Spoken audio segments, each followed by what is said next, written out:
In this week's quick tip, I'm going to show you how to use template matching to identify a correlation of beds across a fault. We can do that in VRGS by using ortho-panels.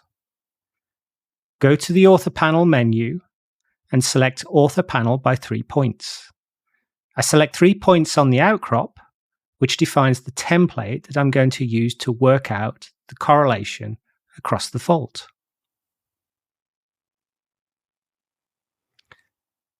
Double-click on the ortho-panel to activate it and use the mouse wheel to move it in and out. In the panel settings, we can change the pixel size to give more resolution to the panel, switch off auto update, and switch it to a strike direction.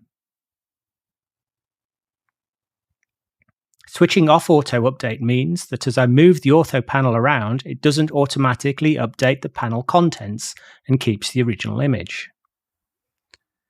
I can use the mouse wheel to translate the panel backwards and forwards, or the middle mouse button, which is holding the mouse wheel down, to move it around.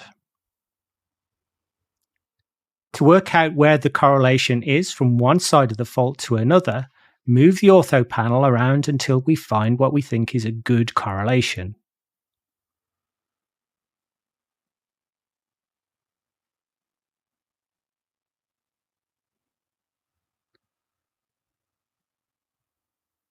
And I think that's a pretty good match across this fault.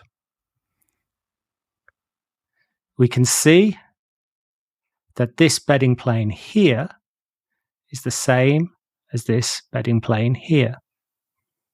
And now we can go ahead and digitize polylines for the same bed across the fault.